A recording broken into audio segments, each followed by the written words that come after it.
You are not lonely because no one sees you. You are lonely because you do not yet see yourself clearly. If that sentence stings, good. Keep listening. You are here because a part of you is tired of performing, tired of pretending not to care when messages go unanswered, tired of playing confidence on loop while your chest is a quiet warehouse of doubt, tired of tracking your worth by attention, glances, or dopamine blips on a screen. You do not want a trick. You want a life that could hold love without cracking. Let us begin there. There is a brutal mistake at the heart of most dating advice.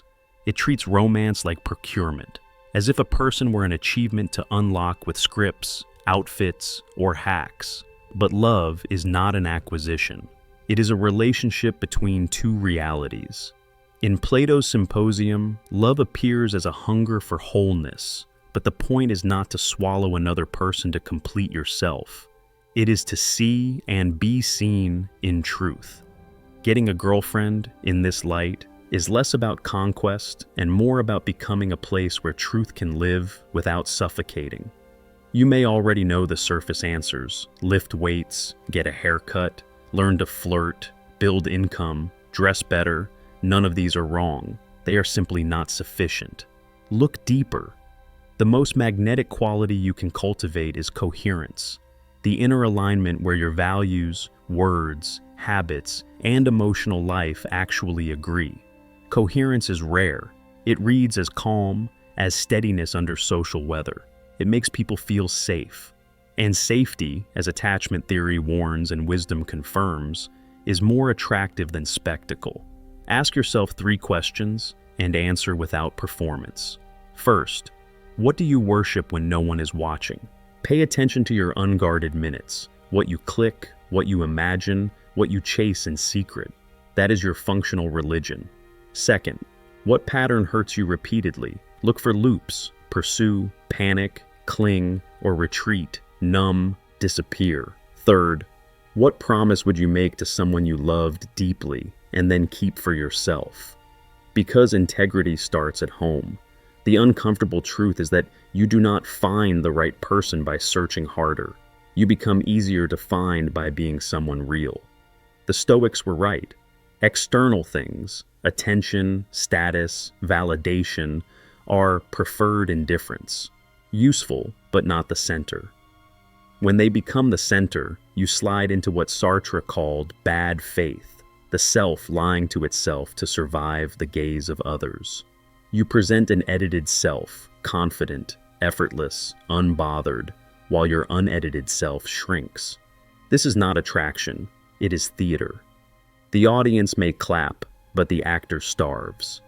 Here is a story. Imagine a lighthouse on a rocky coast. The lighthouse does not chase ships, it stays rooted and shines. Some ships pass, some approach, some anchor, some leave. The lighthouse's job is not to convince the ocean to be calm or to force boats into harbor. Its job is to stand bright and true. People often ask for methods to make the sea love them. What they need is craft, stone, light, the discipline to keep the lamp trimmed during storms. Your craft is character. Character is not moral perfection. Jung would warn that the performance of purity is the most dangerous sign. Character includes your shadow, the parts of you you would rather disown. Envy when a friend's relationship flourishes, contempt for vulnerability, hunger for control disguised as protectiveness. If you refuse to look at the shadow, you do not remove it, you outsource it. It shows up as jealousy you cannot explain, tests you pretend are games, silence when you owe honesty. Paradoxically, the person who can say, calmly, "I feel threatened right now," is safer than the person who pretends omnipotence and erupts later. Let us be exact and practical. First, your body is not an afterthought. It is the stage on which your mind performs. Aristotle wrote that virtue is habit. Repetition bends the soul. Train not to impress, but to experience your agency. Clean environment, ordered calendar, steady sleep. These are not small. They tell your nervous system that you can keep promises. People sense the difference between borrowed confidence and embodied stability. The former boasts, the latter breathes. Second, Practice intellectual honesty. Kahneman's reminder that your brain runs fast stories to save energy matters in love. Notice your narratives. They have not texted, "I am being rejected." Is that true, or is it your fear seeking confirmation? Slow down, test hypotheses. Ask simply and clearly for what you want. The most attractive sentences in the world are short, warm, and specific. I enjoyed our conversation. Would you like to meet on Saturday at 3 for coffee? Precision is respect. Vague is safe for you, unsafe for them. Third, become bilingual in your own emotions. Name states without drama. I feel anxious, not "you are making me anxious." I'm excited and a little nervous, not "whatever." The ability to stand in your feeling without weaponizing it is adulthood. Attachment theory again. Security grows where emotions are acknowledged and regulated, not gaslit or unleashed. If your past taught you to disappear, practice staying. If your past taught you to chase, practice pausing. You teach your nervous system a new ending by living it in small moments. Fourth, audit your attention. Simone de Beauvoir wrote that freedom is realized in reciprocity. To love is to will another's freedom alongside your own. But you cannot will freedom if your attention is colonized by algorithms designed to agitate you. Limit the easy highs.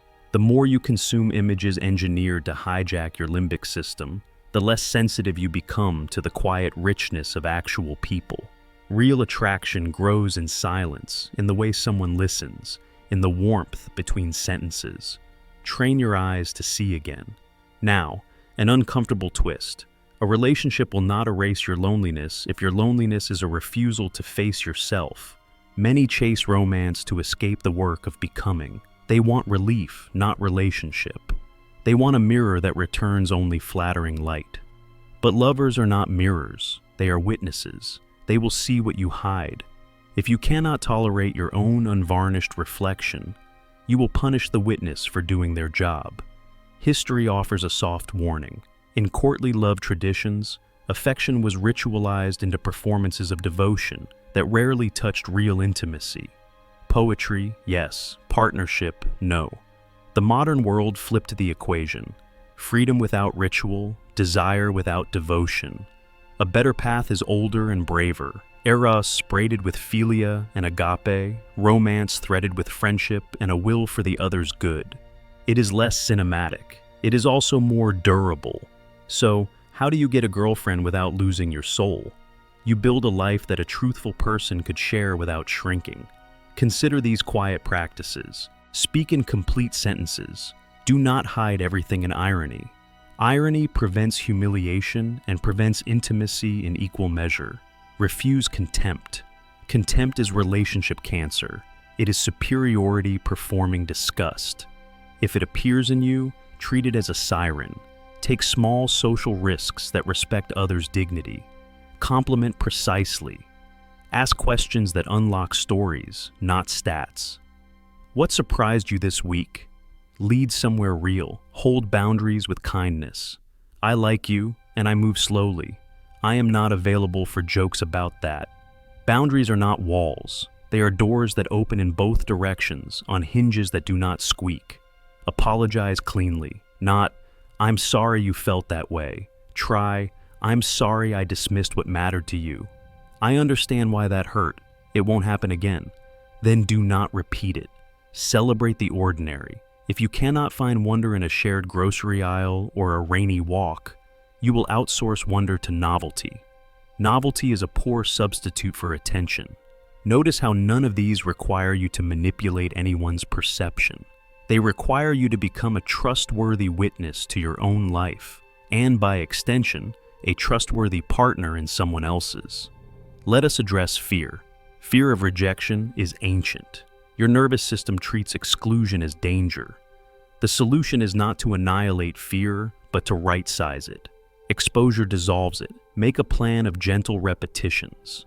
One honest compliment a day, one invitation a week, one clear no when your integrity requires it.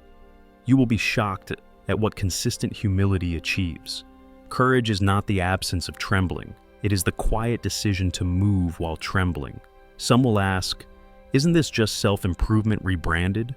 Number, self-improvement can be a covert form of self-rejection. I am acceptable only when upgraded. This is different. This is self-acceptance in motion. I am worthy now, and therefore I will live up to that worth. The difference is not cosmetic, it is existential. Nietzsche said, become who you are, not who they will reward. Who you are, welded to responsibility. Imagine again the lighthouse. You have strengthened the foundation. You have serviced the lamp. You have learned to keep light steady through fog and rumor.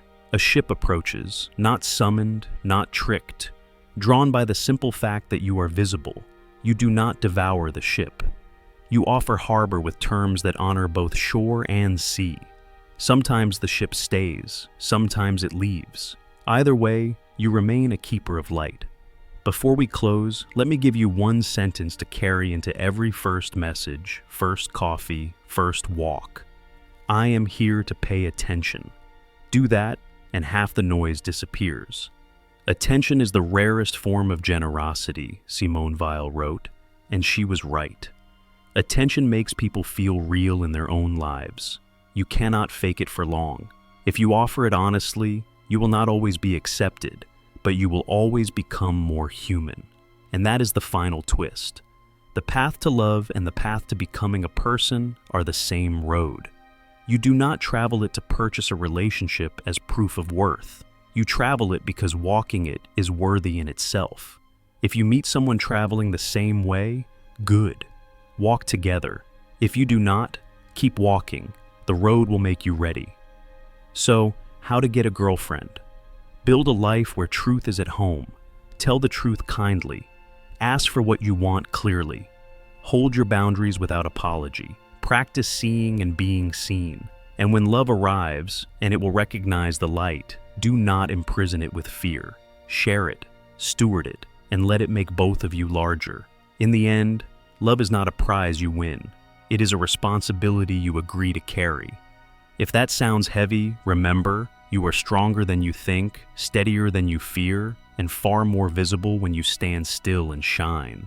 Keep the lamp, keep the coast, the sea will do the rest.